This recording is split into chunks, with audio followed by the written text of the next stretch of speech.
Salve família, firmeza? Camarada Janderson aqui, certo? Funkeiro comunista. Hoje a gente vai reagir à entrevista da Mercedes Lima, militante histórica do PCB, no programa Lugar de Mulher. Estava funcionando há alguns anos atrás e fez algumas entrevistas com militantes que na época atuavam no partido. A gente vai fazer da Mercedes aqui e também da Suelen Júlio, uma ex-militante do Coletivo Negro Minervino de Oliveira. Atualmente não está mais nas fileiras do PCB porque foi cuidar um pouco da vida pessoal e tal. Mas que quando entrei em contato com ela e perguntei se seria tranquilo gravar um react da entrevista dela, ela confirmou, falou que sim, falou que se identifica ainda com a mesma luta. E já que ela trouxe pontos interessantes também na entrevista dela, eu vou reagir aqui também, certo? Antes da gente começar, já deixa seu like aí, se inscreve no canal e ativa o sininho. Compartilha esse vídeo para quem você acha que vai gostar. Tudo isso vai ser muito importante para fortalecer nosso engajamento aí. E aí eu vou começar aqui desse minuto 20, porque eu estava assistindo antes já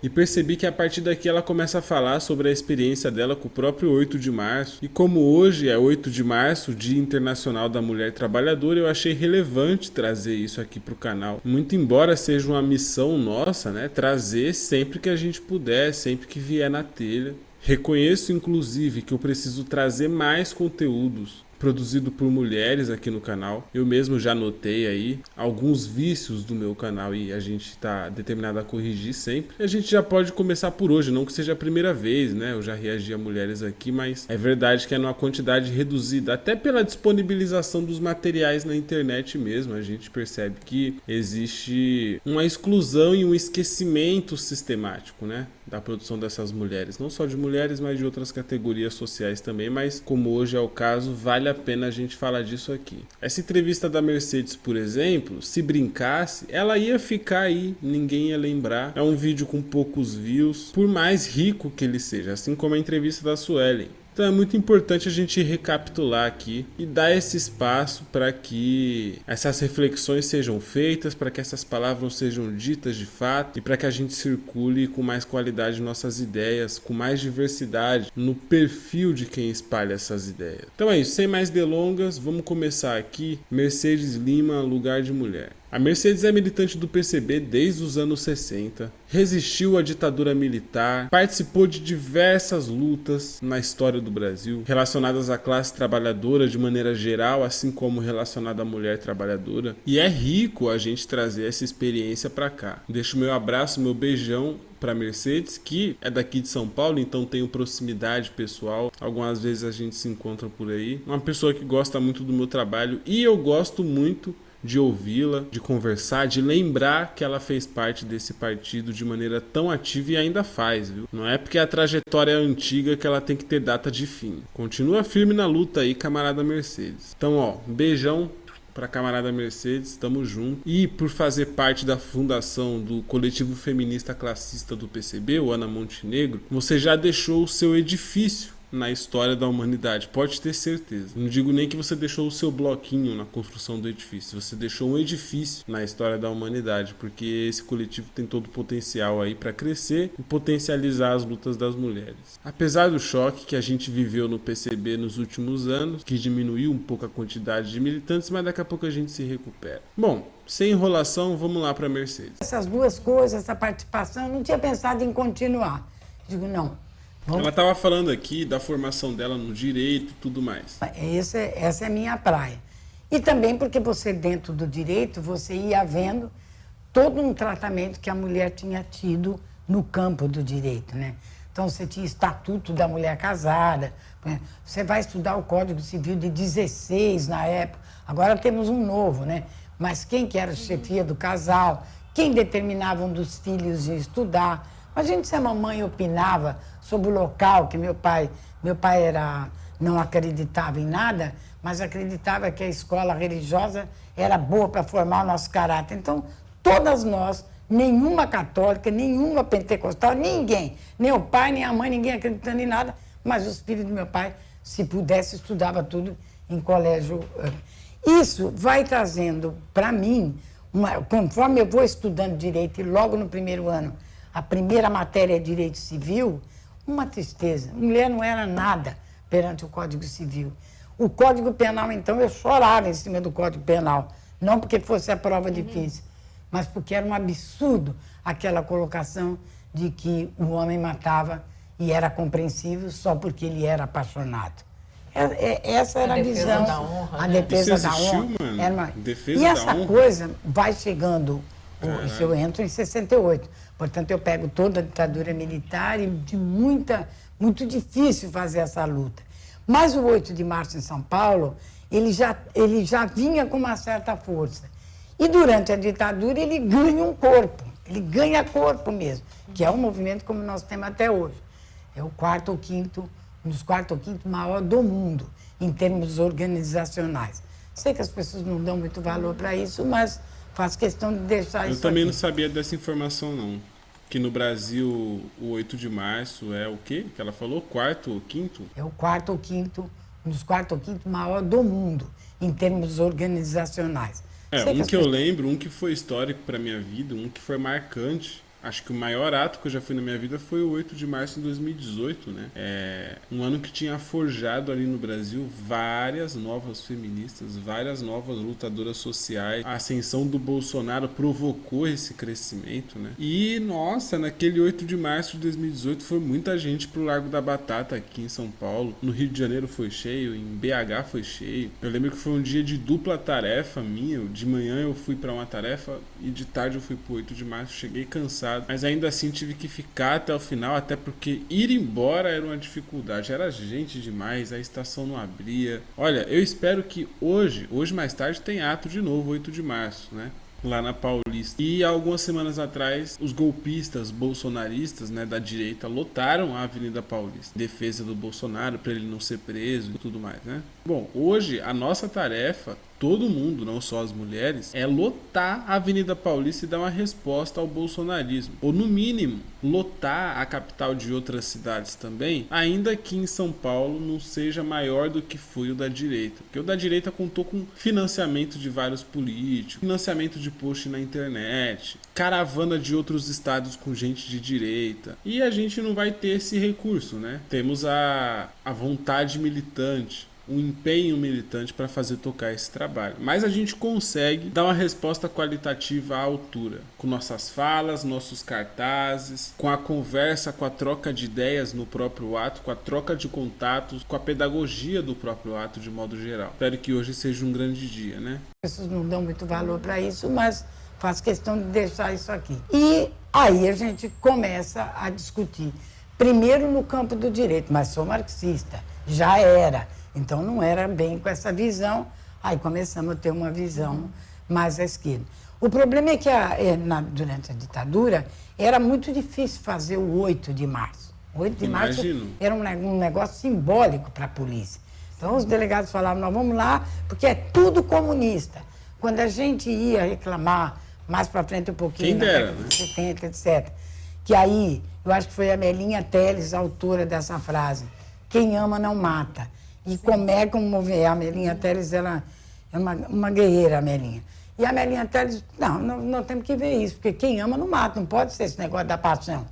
E aí teve o caso de Minas, uma socialite de Minas que morre, você vai tendo 3 ou 4 mulheres, a Ângela Diniz, tem um problema aqui no Rio, vai ter em São Paulo, quando se matou a Dana de Tefé, uma mulher do High Society, e a gente falava para os delegados.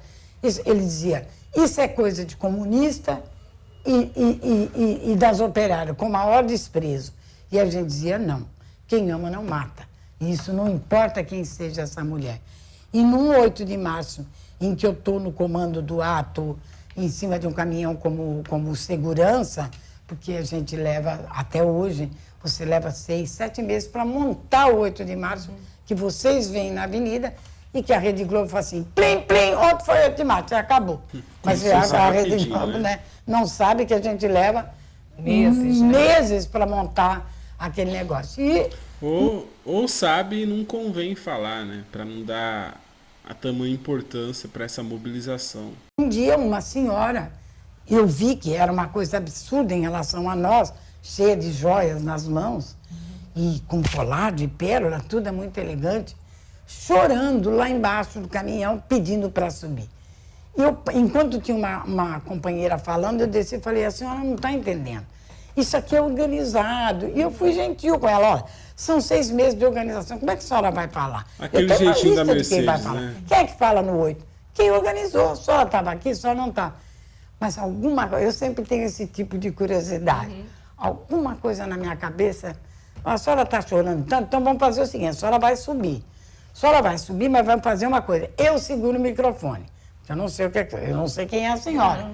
Não, pois você pode segurar o microfone. Aliás, e aí ela complementou estranhamente, aliás, você vai me fazer um favor.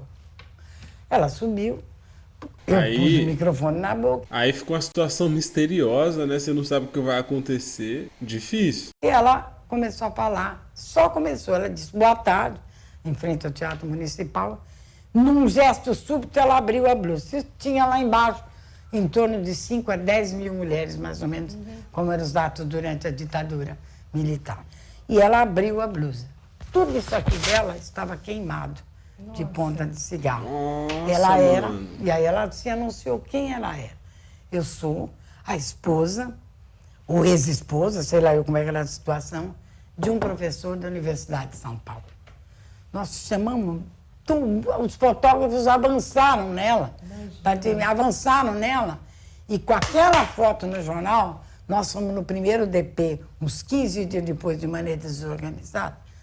O senhor disse que violência contra a mulher é assunto de pobre, de comunista, e falava mais.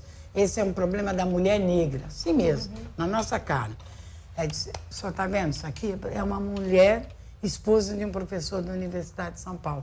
A violência contra a mulher não escolhe classe. Evidentemente, depois nós vamos explicar por que tem uma diferença e nós vamos ver que diferença é essa. Eu acho que tudo isso, mas, sobretudo, é um movimento de massa que te forma e que te informa de por que é necessário você estar nessa luta, etc. Mercedes, Pô, mano, você falou... que foda. Vocês perceberam que precisou que uma sequência de mulheres brancas, hora de classe média, hora socialites, como a Mercedes colocou, precisou que essa sequência de fatalidades e agressões tivesse acontecido para que despertasse aí a consciência em várias pessoas. Não que o delegado tenha se conscientizado a partir dessa denúncia, mas com certeza foi pedagógico para ele, no mínimo. Imagina para outras pessoas que acompanharam esse momento histórico a quente, né? Acredito que a Mercedes achou importante contar essa história justamente para dizer, ela que faz uma abordagem classista da leitura da situação das mulheres, acho que a mensagem que fica na intenção dela, e para além do que já foi grifado ali em cima, é que a violência contra as mulheres negras e racializadas de modo geral não choca. O que choca são casos como esse, que ela achou importante colocar aí. Precisa que mulheres brancas e bem estabelecidas na sociedade se prejudiquem fisicamente para que isso comece a chamar a atenção. Ótimo relato da camarada aí. Contando essa história aí dessa mulher, né, de uma classe mais privilegiada, e a gente observa dentro do movimento feminista uma certa dualidade, né? Até desde o início, né, as sufragistas, por exemplo, no século XIX, quando... Sufragista, para quem não sabe, foram as mulheres, no caso das mulheres, que lutaram pelo sufrágio universal. Em outras palavras, pelo voto universal feminino, que na história da humanidade, em vários lugares, durante muito tempo, era proibido. Isso para não falar das pessoas negras colonizadas e tal, que sempre foi muito pior. Mas até mesmo mulheres brancas, muitas vezes da própria classe dominante, também já não puderam votar na história. E aí, enfim, nasceu-se um grande movimento sufragista que envolveu feministas, anticolonialistas de todo tipo. É isso, sufragistas. Começa, eram mulheres de uma classe mais favorecida. Mas, ao mesmo tempo, as trabalhadoras começam a se organizar também, né? No início do século XX, vários movimentos de trabalhadoras. Como é que você vê essa dualidade dentro do movimento feminista? Eu tinha escrevi, né, no meu mestrado, o meu trabalho era a respeito da imagem da mulher na mídia. Eu ia para a periferia de São Paulo, Guaianazes, etc., numa época que o partido era muito grande em São Paulo, e ouvia as mulheres, uma dizia assim para a outra, quando eu estava numa palestra, dizia assim, uma dizia para a outra, mas se fosse a Terezinha não teria esse comportamento que você está falando. Ah, se fosse Ana Maria, no final, mas quem é essa Terezinha? Quem é essa Ana Maria? É sua vizinha? Não, é a personagem da novela das 8. Que toda hora repetindo, sempre a curiosidade intelectual e, sobretudo, humana, em primeiro lugar, antes da intelectual. Aí eu fui, dei maior atenção. E aí eu descobri que após 40 anos a Rede Globo tinha uma definição de como eu sou e de quem que eu tenho que ser. 40 anos batendo na cabeça da classe operária, que vê a novela das 8. E aí, a partir desse tema, eu fui também descobrindo que havia uma ideologia por detrás dessa, era uma construção do que eu sou, do que eu tenho que ser e, sobretudo, qual é o meu lugar na sociedade.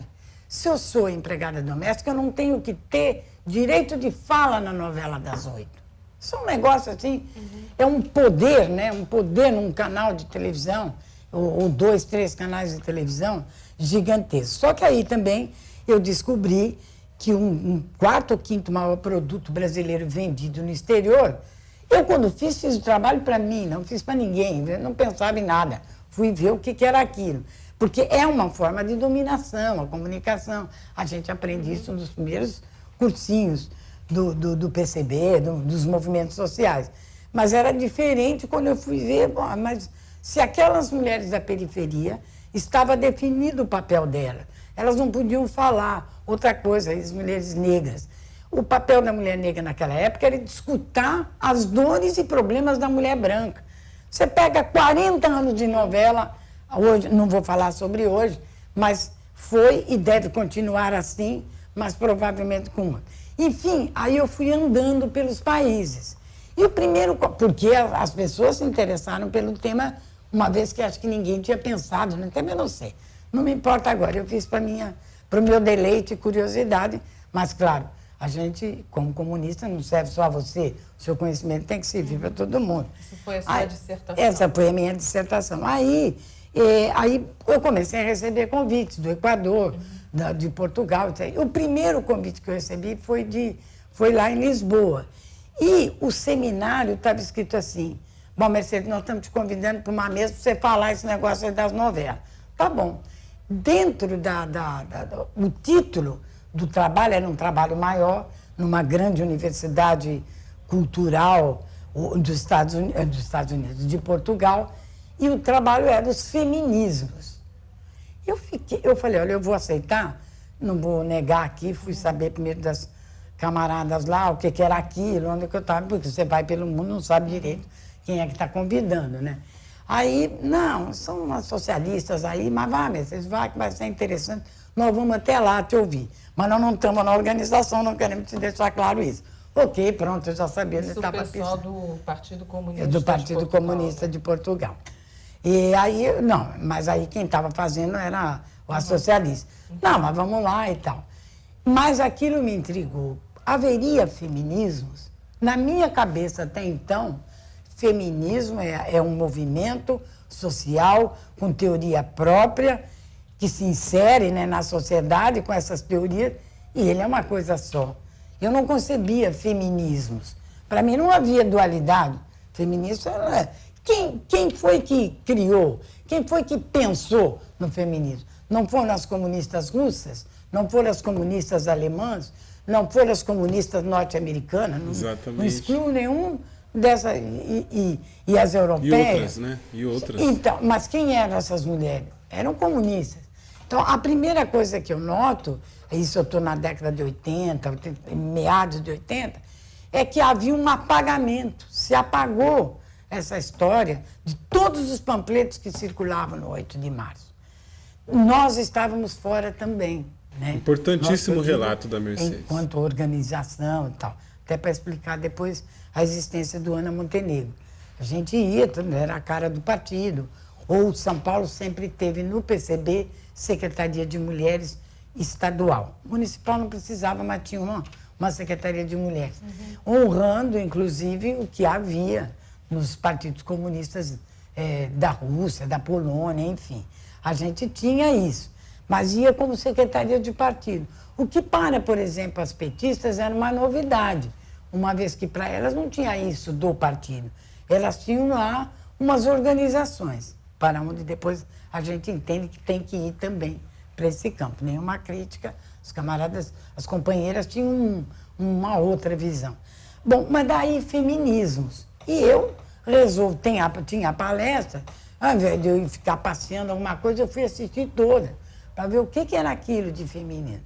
De fato, hoje, não sei, eu sempre vou ter internamente essa discordância. O feminismo é um movimento fundado pelas comunistas, é um movimento social, com teoria, tese própria, fundado pelas comunistas, pelas sufragistas, não importa que elas eram.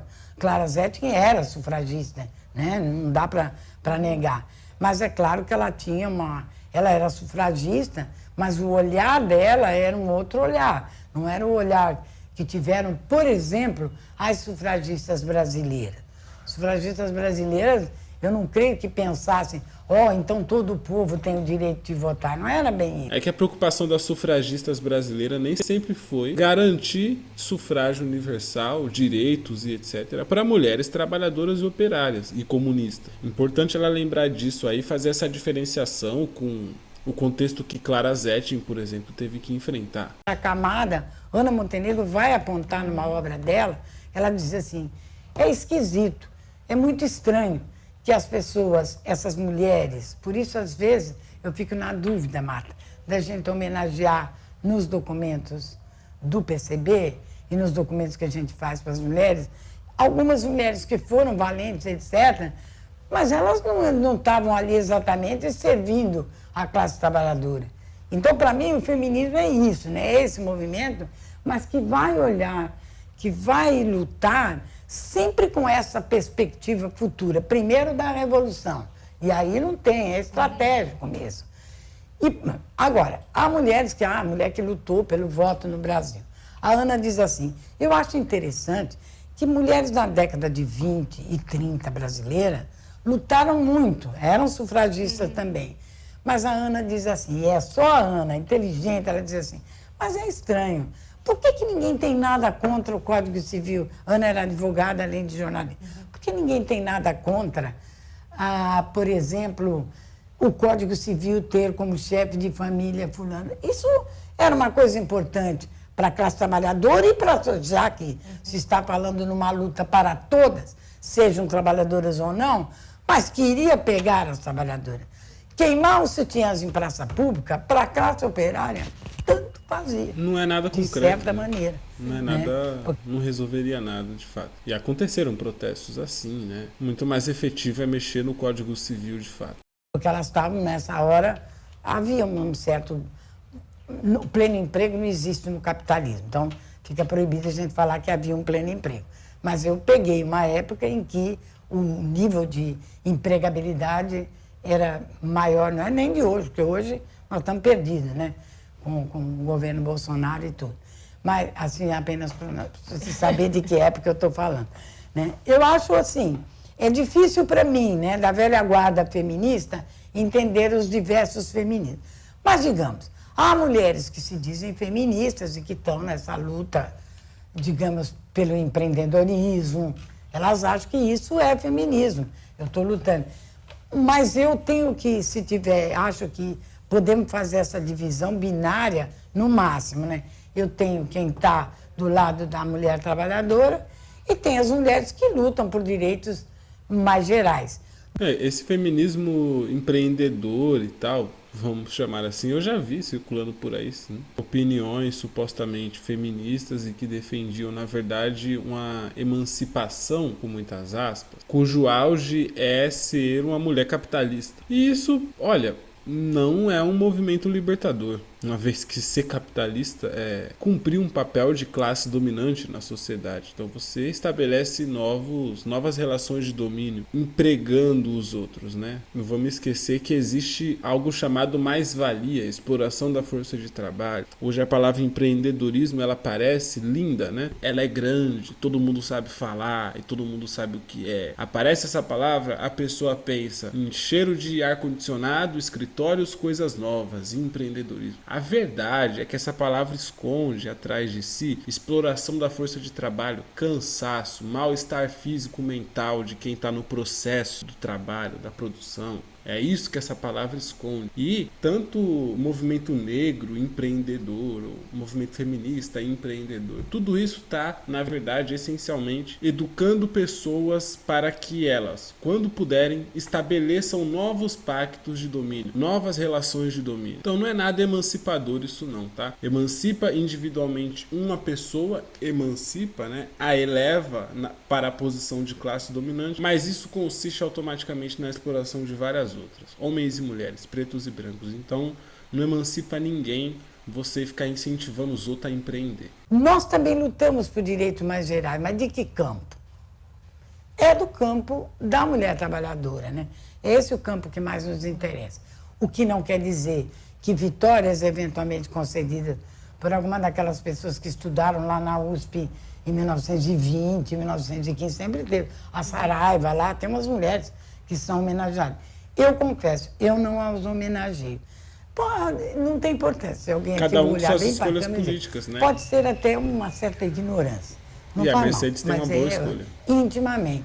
Agora, socialmente, acho que está bem, vamos louvar. Por não Quem faz a homenagear sociedade avançar é sempre louvável. Mas agora, desde que fique claro que isso não... Quando não há, e já vou adiantando, não há esse recorte de classe, eu não acho tão interessante. Vem umas liberdades civis, né? Ah, então, a mulher é chefe de família. O que isso... Era isso que a Ana dizia. Quem é que quer discutir isso? O que isso representa? Representa eu ficar com 5 filhas sozinha e sustentar esses filhos? É isso? E ela vai se perguntando, ela diz, isto fica claro com as sufragistas. Não as sufragistas do tempo da Revolução, mas depois de 20 e 30, os países que pegaram essa luta, a luta já não era mais essa. Você tinha um capitalismo quase que florescendo, né? Vem com aí, você tem Vargas, você tem a década de 30, você vai ter uma camada operária, você não vai ter pouco operário, poucas trabalhadoras. E aí, quem pensou nisso? A Ana dizia, essas mulheres não estão pensando nisso. Nosso papo está ótimo, mas nós precisamos encerrar esse primeiro programa. E tem uma parte 2, né? Tem uma parte 2 dessa entrevista que você vai poder conferir no mesmo canal aqui, Lugar de Mulher. A Marta Barsante, nossa camarada, entrevista outras mulheres do partido, que na época eram do partido. Digo isso com essa ressalva tanto por conta da Suelen, quanto por conta de uma outra camarada lá de cabelo vermelho, que eu esqueci o nome, que também não está mais na organização, mas que fez parte disso tudo e vai estar lá disponível para você assistir também. Assiste o da camarada Kate também, tem aqui, né, ó. Esse daqui é muito bom também. Vamos dar uma olhada no da Suelen. Importante ouvir a voz negra para falar de alguns temas nesse dia tão importante. Suelen, para vocês já conhecerem aí, Suelen Júlio. É historiadora, é doutora em História Moderna. Na época da entrevista ela estava doutorando e vai apresentar o trabalho dela aí para vocês, que além de ser o trabalho de uma mulher rica intelectualmente, politicamente, como evidentemente é a Suelen, além de ser um trabalho de uma, é o trabalho sobre outra, uma mulher indígena, que ela vai explicar melhor aí. Um detalhe é que a Suelen, há 4 anos atrás, na época dessa entrevista, estava construindo o coletivo negro do PCB, Minervino de Oliveira. Inclusive um salve a todos e todas as camaradas do coletivo negro do PCB. Um abração do fundo do meu coração para todo mundo aí. E você recentemente publicou um livro. Fala um pouquinho sobre isso, sobre essa experiência maravilhosa. Sei. É algo também que me deixa muito feliz, né? Essa publicação do meu livro. Mostra pra câmera. Hoje eu sou doutoranda pela UF e esse livro aqui é do meu mestrado, se chama Damiana da Cunha, uma Índia entre a sombra da cruz e os carapós do sertão. E esse livro eu fiz através do meu mestrado na própria Universidade Federal Fluminense, né? Vamos aproveitar agora e pesquisar quem é Damiana da Cunha. Você sabe quem é Damiana da Cunha? Eu não sei, por exemplo. Então você pode aproveitar a oportunidade que a gente está tendo aqui de pesquisar na hora, eu e você, e vamos fazer isso junto. Vamos na sinopse do próprio livro da Suelen. Ó. Nas últimas décadas, tanto na academia quanto em certos grupos da sociedade, vem ganhando força a ideia de que não se pode entender a história do Brasil e das Américas sem consideração de sujeitos tais como os povos indígenas e africanos. Articulando temas da história indígena com as discussões de gênero, essa pesquisa busca fornecer um quadro mais complexo sobre as mulheres indígenas na história a partir de um caso concreto, a Caiapó Damiana da Cunha. Damiana viveu na região de Goiás entre 1780 e 1831, onde se moveu com sucesso entre o mundo luso brasileiro e os caiapós. Era neta de um cacique, afilhada de um governador, fluente nos códigos da sociedade envolvente e habitante de uma região onde os colonizadores não estavam consolidados. Desse modo, Damiana da Cunha reuniu em si todas as condições para alcançar um papel de destaque, tornando-se uma importante liderança indígena. Tá aí, nunca mais deixe de pesquisar sobre esse nome, vai fundo na internet, nas bibliotecas que você conhece, procure coisas sobre essa mulher e não vamos deixar morrer a nossa história, certo? Vamos voltar aqui para a Sueli. Orientação da minha professora Elisa Garcia, da UF, e esse livro expressa muitas coisas, né, para além do seu tema, que eu posso falar um pouquinho. Eu não tô dando sermão em mulher aqui não, hein, mano, tô falando principalmente para você que é homem, parça. Você tem que se policiar dessas ideias aí, mano.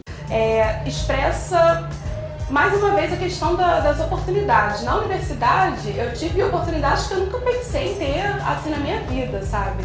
E uma dessas foi lançar esse livro através de um edital. Ele saiu pela editora da UF, né? Então não paguei nada, gratuitamente. Editais são importantes, e são essas oportunidades que a gente não quer que cessem, né? Com os cortes, os ataques contra a universidade pública. Então, através de um edital lançado em 2015, eu pude publicar esse livro. Essa obra foi selecionada e o processo editorial terminou no ano passado, em 2018, quando ele foi lançado, e ele trata sobre a história de uma mulher indígena, porque se a gente já tem um apagamento sistemático da população negra, das mulheres negras na nossa história, imagina o quanto esse apagamento, essa invisibilidade recai sobre os povos indígenas como um todo na nossa história e sobre as mulheres indígenas em particular. Então, a Damiana da Cunha é uma dessas muitas mulheres indígenas que existiram, que atuaram historicamente, politicamente e foram invisibilizadas, né, pelo racismo, pela historiografia tradicional. Então, a Damiana da Cunha foi uma liderança política importante em Goiás no século XIX, fazendo uma ligação entre os luso-brasileiros, né, os portugueses, e os indígenas caiapós, que era o povo da Damiana. E é uma das muitas trajetórias indígenas que a gente está para conhecer. E conhecer essas mulheres e homens indígenas, esses povos indígenas, não é só você acrescentar uma curiosidade à história, acrescentar um apêndice à história. Implica reescrever a nossa história. Não tem como a gente entender o Brasil, a nossa história em qualquer momento, até hoje, antes da chegada dos portugueses e tudo, não tem como a gente entender a nossa história sem entender, sem tratar, sem considerar os povos indígenas do nosso país. Nós pedimos a cada entrevistada nossa que fale sobre as mulheres que foram suas referências. Quem é a sua referência, Suelen? Olha, não tem como, o primeiro nome que vem à minha cabeça, não tem como não ser Angela Davis. É uma mulher, assim, fantástica, que... É o primeiro nome de vários de nós, né, camarada? Vem à minha mente, né, não só pela história dela, né, Angela Davis é militante histórica no movimento negro, né, nos Estados Unidos, é uma mulher comunista, né, sempre é bom ressaltar. Tentam apagar isso a todo custo, né, de que ela é comunista. A Angela Davis lutou não só lá naquela época da luta pelos direitos civis, né, nas décadas de 60, 70, mas como uma mulher incansável nessa luta, que continua hoje, principalmente debatendo questões referentes, né, à luta das mulheres negras, e continua também debatendo a questão do encarceramento em massa do povo negro, que ocorre não só nos Estados Unidos, mas no Brasil. Se a gente olhar, nós temos, né, uma das maiores populações carcerárias do mundo, e a maioria dessa população carcerária é de pessoas negras, né? Sobretudo homens, jovens negros. E quando a gente olha também para a população carcerária feminina, que tem aumentado exponencialmente, também uma maioria de mulheres negras. Então, Angela Davis, para mim, assim, é uma pessoa, uma militante, uma intelectual incrível, e ela é uma referência para mim. Para falar sobre aqui no Brasil, O papel que a Ângela cumpriu ao popularizar o debate sobre o abolicionismo penal, sobre o encarceramento em massa, é imensurável, cara. Para além de ter contribuído muito para o movimento negro, para o movimento comunista, em seus anos de juventude, continua contribuindo intelectual e politicamente até hoje com seus escritos, suas presenças em manifestações que eu andei dando uma olhada e eu vi que ela participa bastante, dá muita palestra até hoje. Lá nos Estados Unidos é ativamente debatedora da questão das pautas do movimento negro, do movimento feminista e do movimento comunista. Então, assim, uma pessoa também imensurável, não tem como mensurar o tamanho dessa pessoa, é gigantesca. E ela é uma referência para mim. Para falar sobre aqui no Brasil, me vem à mente o nome de Beatriz Nascimento, que foi uma historiadora negra pouco lida, pouco conhecida, e que é uma historiadora fantástica e de tratar as pessoas negras enquanto sujeitos históricos, né? Muito para além de uma questão da escravidão, mas pessoas negras enquanto pessoas, enquanto sujeitos Beatriz históricos. Nascimento. E vocês conhecem Beatriz Nascimento? Vamos pesquisar aqui também, ó. Deixa pra depois não, pesquisa agora, certo? Eu no caso da Beatriz Nascimento, eu já sei quem é, mas você vai ter que conhecer. Vamos para um resumo do Wikipédia que é mais enxuto.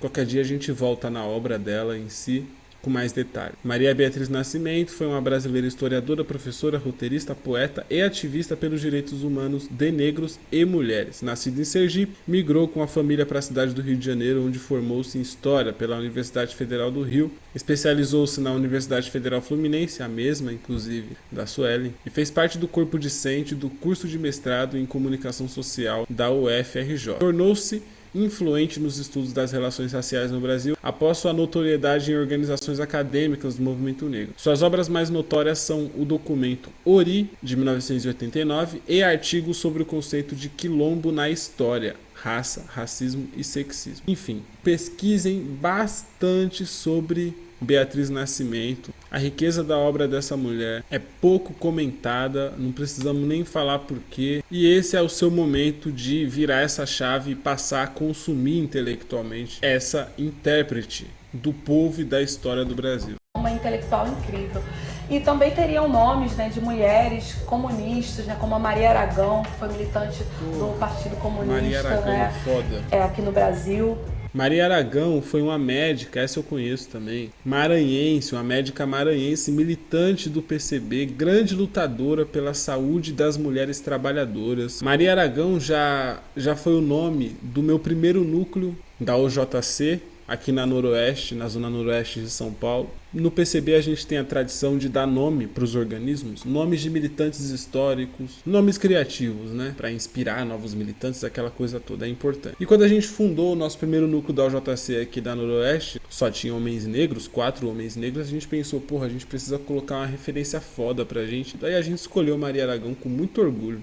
E a partir de então, vários militantes que passaram a ter contato com o nome do nosso núcleo passaram a ter contato com a obra da Maria Aragão, com suas intervenções, suas histórias. Grande Maria Aragão.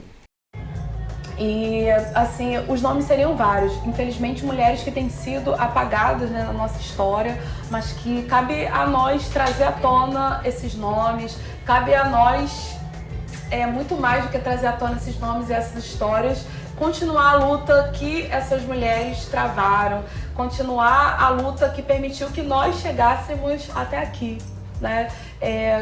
Algo muito dito, né, no movimento negro, principalmente no movimento de mulheres negras também, os nossos passos vêm de longe. Nós estamos aqui vivos, legal. Nós estamos aqui existindo, nós estamos aqui resistindo, nós estamos acessando as universidades, nós estamos avançando, né, ainda que existam muitas tentativas de tirar o pouco daquilo que a gente conquistou, mas nós estamos aqui porque alguém lutou para que isso fosse real. e essa luta a gente vai continuar com certeza. Pô, da hora demais essa troca de ideias. Espero que tenha servido para te seduzir a ir lá procurar o vídeo na íntegra, conhecer a história e o ponto de vista dessas duas mulheres às quais eu reagi hoje, incluindo inclusive a própria Marta Barsante, que está na tela agora. Então são 3. São trajetórias ricas, são pontos de vistas, no mínimo, enriquecedores para o seu repertório intelectual. São mulheres produtoras de conteúdo, de ideias, de projetos políticos, de programas políticos. Mulheres que construíram um partido, se forjaram na mais cruel dificuldade, na ditadura, como é o caso da Marta e da Mercedes, ou na democracia burguesa assassina de pessoas negras e pobres, como é no Brasil de hoje. Que esse mês de março sirva para você, que é homem, para que não se esqueça dos referenciais intelectuais e políticos que você vai conhecer hoje, circulando pela internet, na manifestação de rua, tudo que você conhecer, parça, que te parecer enriquecedor e interessante e que foi produzido, pensado, articulado, praticado por mulheres, dá uma atenção maior, se reeduque nesse sentido, que inevitavelmente haverá um enriquecimento humano se a gente consumir mulheres, negros, LGBTs, que produzem e pensam coisas. Traz enriquecimento humano para você. Não te faz mais identitário, não te faz mais solidário apenas, compreensivo, empático com a causa dessas pessoas. Te faz rico, te faz rica intelectualmente. Saber de mais coisas, saber de mais pontos de vista. O machismo emburrece as pessoas. E a desconstrução desses pensamentos enriquece as pessoas, principalmente os homens. O homem que luta contra seu próprio machismo, mano, é um homem cada vez mais novo a cada dia, tá ligado? Que vai mais ajudar do que atrapalhar no mundo. Então, mano, isso é o mínimo. Faz esse corre, tá ligado? Todo mundo tem seu papel, todo mundo tem sua obrigação de fazer esse corre, mano. E às vezes só outro homem falando pra convencer vocês a desviciarem das referências masculinas. Então é isso, mano. Tamo junto. Um forte dia de luta pra gente em todos os estados, cidades possíveis onde haverá manifestação nesse 8 de março. Toda a força, energia, saúde e disposição pra nós que travamos a luta pela emancipação de toda a humanidade. E ó, família, se você curtiu esse conteúdo, deixa o like, comenta o que você achou, se inscreve no canal e ativa o sininho. Quero agradecer aqui a sua presença nesse dia. Sei que sua rede social deve estar bem dinâmica e no dia de hoje você escolheu clicar em mim. Então isso já é muito gratificante. Te agradeço profundamente pela atenção. Caso você queira apoiar esse projeto, caso queira financiar, você vai ter o Apoia-se, onde você faz um apoio mensal, uma contribuição mensal. apoia.se/camarada Janderson, assim que você vai encontrar na internet. Ou você tem o Pix, vai aparecer aqui na tela, QR Code, mas também tem a chave camaradajan@yahoo.com, certo? E tamo junto, família.